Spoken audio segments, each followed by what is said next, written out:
Good morning, guys. The president was supposed to spend the weekend at his Bedminster Golf Club, but the schedule was scrapped Friday, and he decided to stay in D.C. instead after campaigning with Congressman Mike Lawler in New York.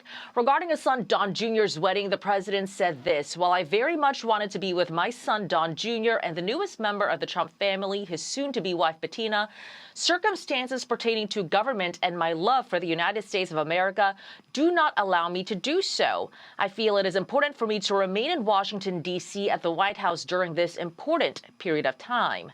Axios reports the president met with his national security team on Friday to talk about the war in Iran as he seriously considers new strikes. This comes after weeks of stalemate on a deal, despite Pakistani mediators scrambling last minute to bridge any gaps. Secretary of State Marco Rubio, who's abroad on a diplomatic trip to India at the moment, gave some insight on the negotiations. There's been some progress. I wouldn't exaggerate it. I wouldn't diminish it. There's more work to be done, but look, yeah, there's been some, and that's a good sign. I'm glad they said that. We're not there yet. I hope we get there. The president would prefer to do a good deal.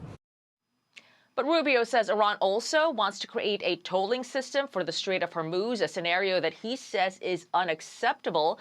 There's also the question of Iran's highly enriched uranium.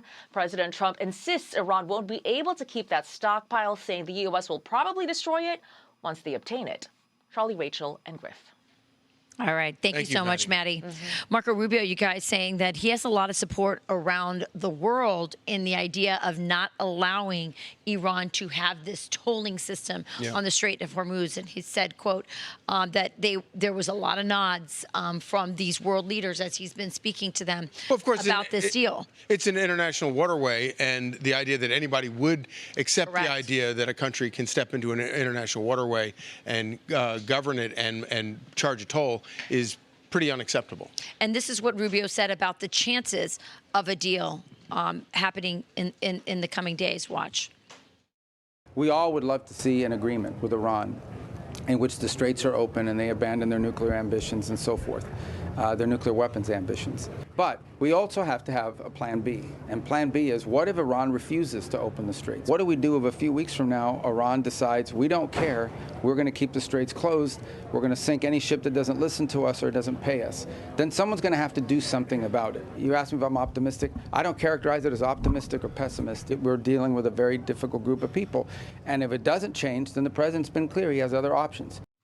Yeah, he's very right there about dealing with very difficult people, because remember, the commander of the IRGC is Ahmad Vahidi, who was the original commander of the Quds Force going back to the 90s. He is a hardliner, and he has the ear of the supreme leader now, Mustafa Khamenei. He worked for his father, and that is part of the challenge. And I think that's why Secretary Rubio is so well laying out the reality, which is he's not optimistic or pessimistic. He's just dealing with a very difficult group of individuals that aren't coming to their senses.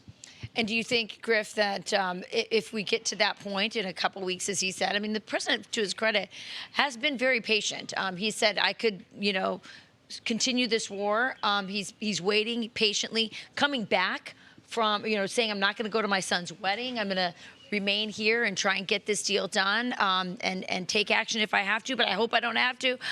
What kind of support can he expect from around the world? Or will we be in this alone? Well, I think certainly in the Middle East, you have almost unified support amongst Saudi Arabia, the UAE, Qatar, those countries. And of course, let's not forget, they also are being attacked. They're taking hits during all this. But the point you made, Rachel, is so important, which is President Trump is showing he's not in a hurry. He will be patient, but the end goal of having a denuclearized Iran is where we have to get. And of course, one of the arguments that a lot of people who are in support of the war made when President Trump agreed to a ceasefire was they were concerned that if Iran didn't, try to play games like this, that it would be very difficult to restart a war effort. But of course, the thing about President Trump, we've seen this both in domestic politics, but especially on the global stage. You're talking about a guy that does not, abide by the normal sort of political rules. Best example with this is the idea that that he decided to do this very difficult thing in the middle of an election year. No politician would ever embark on doing something this difficult in an election year. Politicians never do anything of consequence in an election year. And so, if the Iranians are banking on the idea that President Trump isn't willing to restart a military effort against them, I think they're probably betting on the wrong guy if they think that he's going to lay back.